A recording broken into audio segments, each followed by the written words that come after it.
Hi, Abby. Once more. How are you? I'm pretty good. How are you? Good, good. Thank you so much. Listen, last time we had, I'm jumping right in. Last time we had the discussion about fins, and we came to the conclusion that if you start out, you want to have the flexible, bigger, longer fins, and once you get to a certain time or a certain like you're comfortable with it, or you're mediate or intermediate to advanced swimmer, you would then go to smaller fins. Like they would actually, with your how the more you're advanced, you will go shorter with the fins, or like we had that some sort of as a rule of thumb. Let's put it that way. And obviously, with fins, we're gonna go to the hands, and this time we would talk about the paddles.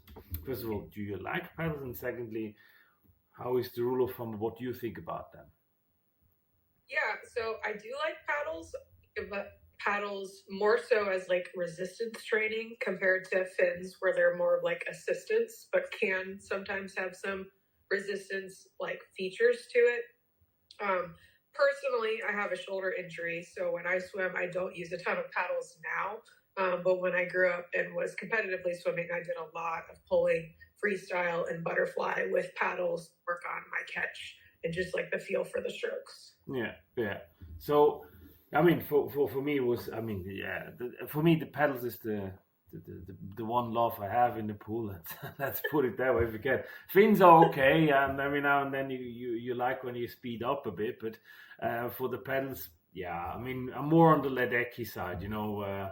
The most like the best set looks like that you have the pool boy between your legs and the big paddles on, and then you swim. No, and Yeah. so paddles. So as we had it with the fins, what is the rule of thumb there? What would you say for someone who starts out, maybe?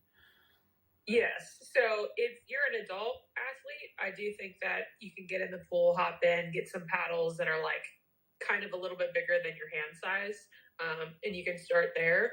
But for younger athletes and like in the age group realm, I don't really believe in using full hand paddles until they're like into their teenage years.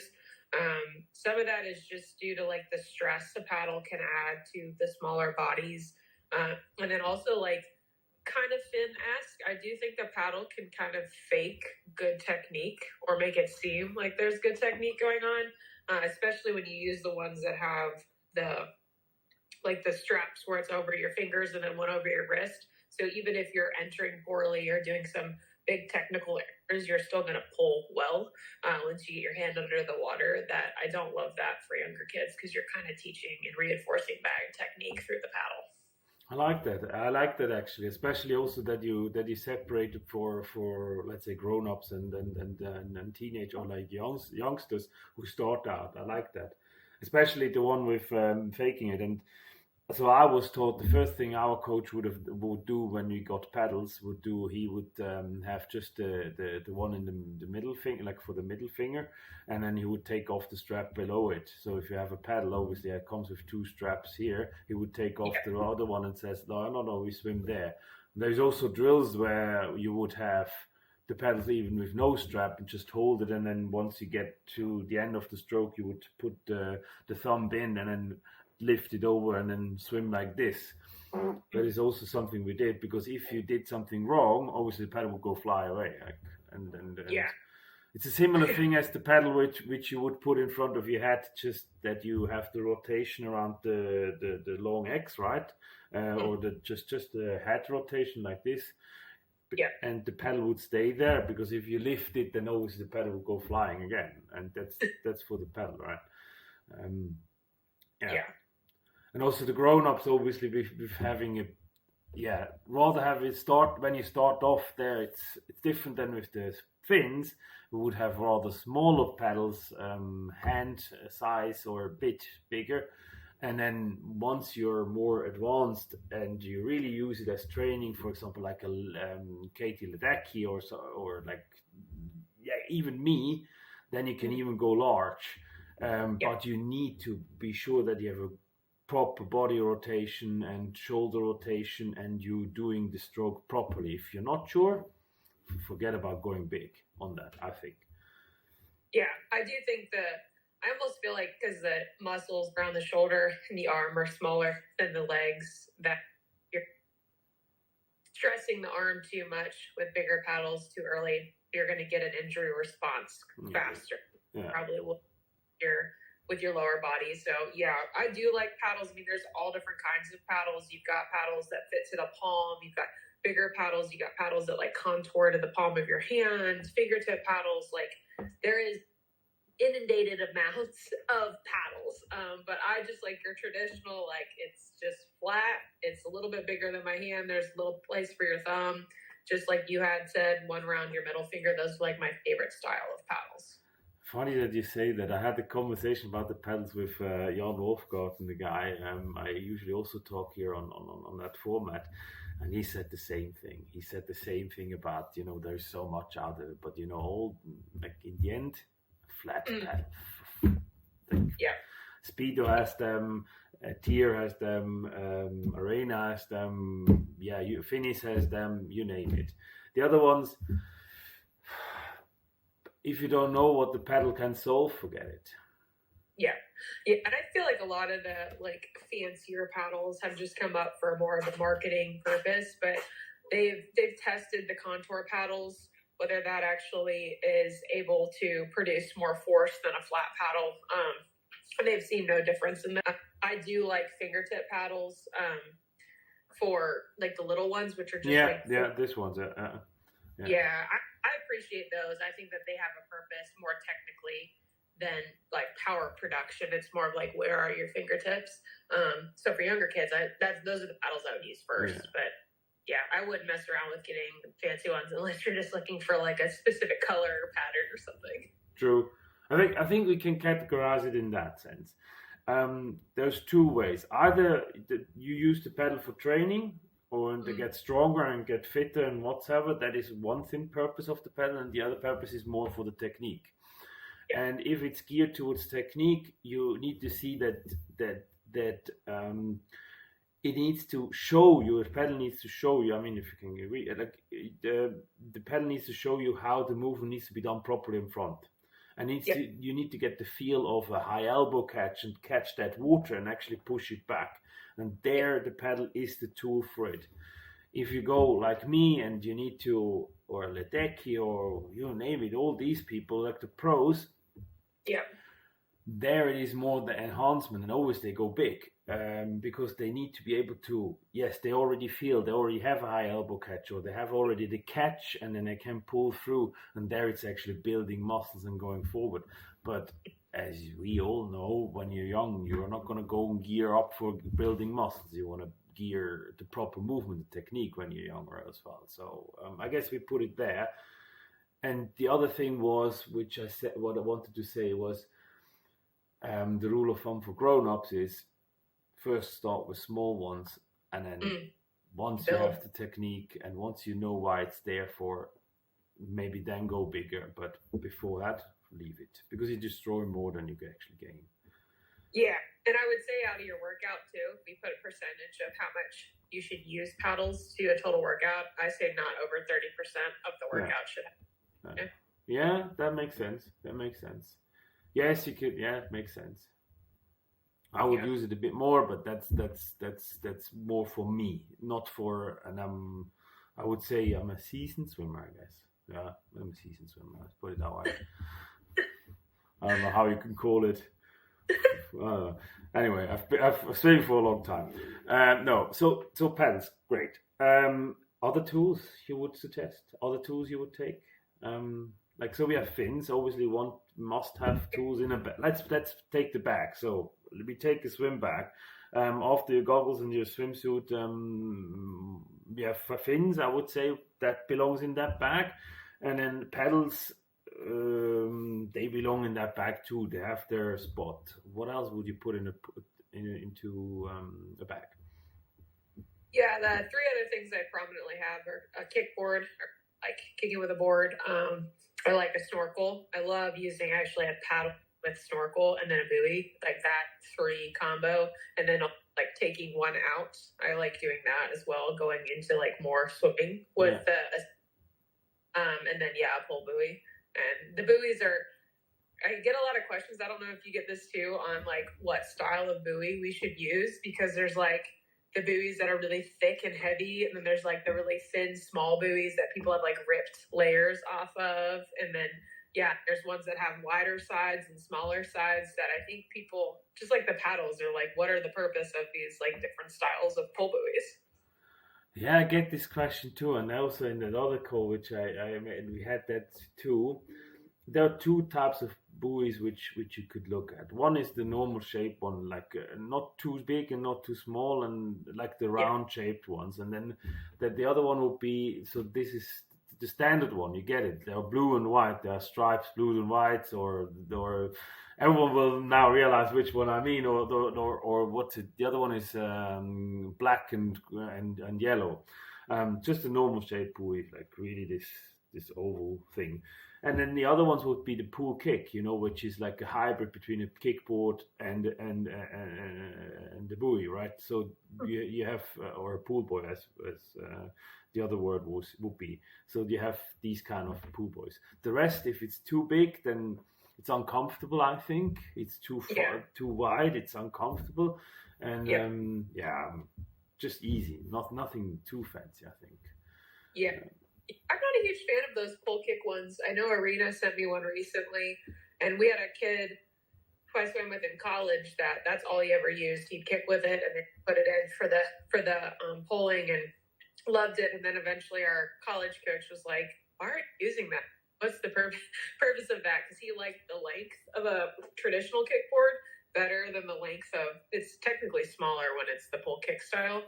But I've never tested it or anything to decide whether there's like a body alignment difference between the two. I just know that he didn't like the way that he was sitting based off of visuals with the pull kick versus a regular kickboard.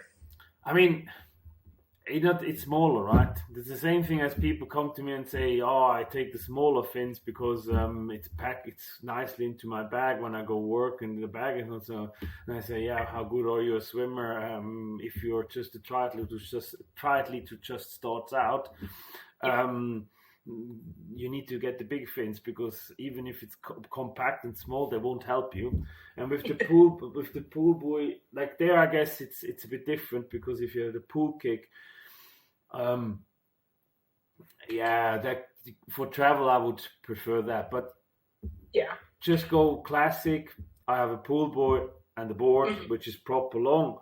Because what I also do is, because a lot of people come and say, "Oh, you always talk about the core," and I mentioned this also on Instagram page several times, is I use, instead of a pool buoy, I would take the kickboard between my legs. And if you have a pool kick, that deceives the purpose. And if you have a small board, also deceives the purpose, because with the big board, that has a certain lift. But that lift means also that the board can flip out very quickly if you don't hold it properly. What the effect will be of this kickboard between your legs would be that you need to engage your core muscles, that you can swim properly, that the board doesn't fall out when you turn or whatever. And if you're good at it, it doesn't matter what you put between your legs, you just like properly swim. I don't know if that makes sense. So that I would do. Yeah, and like for reference, I went and grabbed like my pull kickboard just so we could show like a visual. Like true, good. Comparatively to like a regular board, like they don't even pass your elbows. Yeah. But they do have that nice little indent in the middle there where you'd actually put that in between your legs for pull buoy. But it is like styrofoam compared to like, I have a really dense buoy. I don't know if you've ever had one of these. It's like hard. Yeah. Yeah, that's the one I use normally. Yeah. And then what about this one? Like, how do you feel about like the wider tube? That's too big. I think it's way too big. That's the one I said. It's way too big. This one's too big. No. If you had someone on this though, which way would you put the pull buoy? Would you put the thicker part or? So the thicker part, usually for me, it's also with the other one. They're also bigger on the one end, on the one side. These ones are usually sometimes also a bit bigger on one side. I will always put the bigger part facing down to the ground. Okay, gotcha. So you would be like this, or you would I don't know how you would do it. I think it's a bit of a mystery. I don't know why it is even like that. See, the way that I've thought about this, but I haven't come to a firm conclusion, is wondering if it has to do with your center of gravity. And like for women, like our center of gravity is lower, so like we need more assistance. So maybe it's like bigger in the front versus the back, versus and is maybe bigger in the back versus the front. But honestly, I don't know. So that's why I asked. I really don't know. No, I really don't know. I would need to research it. Maybe I research it and put it into the caption below. I will do that. That's a good thing. And the pool kick, I like that one. I have two, and I have another one from Speedo, which is a bit more pool boy shape, but a bit flatter and has another shape. But it's basically this similar to this one. As I said, for travel, here it makes sense that if you travel, you take something like that, a pool kick, because you can easily do the kicks also with that. With the fins, sorry, that extra space you need to use, sorry, it doesn't work. There's no cheap, like, I always laugh when they come to me and say, oh, now I had the compact version of being fast, and said, now you don't. Yeah, there is no easy way. And even a traditional kickboard too, I always never take a kickboard with me when I'm traveling, because most pools have some versions of kickboard, but I really don't like the kickboards that are really flimsy and like foamy, because I feel like when I'm holding them, they kind of just like mold to however I'm pushing on it, versus like a thicker kickboard that's made of like a harder foam. I love that style of board where it's not something that's like the hard one is one which is the one which I learned. I learned with this very hard thingy part, like it was super hard. I learned it with this, and so I'm used to that. If it's too flimsy, also then use I don't know. It doesn't work. So I guess we agree. So pool boy or buoy, kickboard, fins, paddles, and the snorkel, which actually a lot of people forget, but I think it's a very important tool as well. I love a snorkel. I do think that's hard to travel with, but I like the ability of pulling without having to turn your head, because then you can really see your arms. I think that's the only time where a swimmer for freestyle can really pay attention to the stroke. When their head is totally down and they're not so nervous about, am I breathing every 3, am I breathing every 1, every 4? It's like very focused. And I do think you take out some rotation that way too when you're flatter. You're working on just that pull phase. True. I would not. I like the snorkel just for that technical reason, and that you every now and get this feel of it. I couldn't do a whole session with it because I need to have my rotation in it. But it helps a lot to see, and I like that what you said. It really helps a lot to see. Other tools, I don't know. There is too much out there. If you try, for everyone who's listening, who starts out, just get these tools to work and be comfortable with these ones. Once you are there, you will tell me afterwards if you still need something else. I don't know. It's just that. And then there is if you then more advanced, if you go pro, then obviously we have also these the rubber bands, which you pull back or which you go swim against, so it gets you there. These are all tools, but if you start out or you're a swimmer or triathlete, fins, snorkel, pool boy or buoy, kickboard, and paddles. Snorkel. Once again, forgot about that one.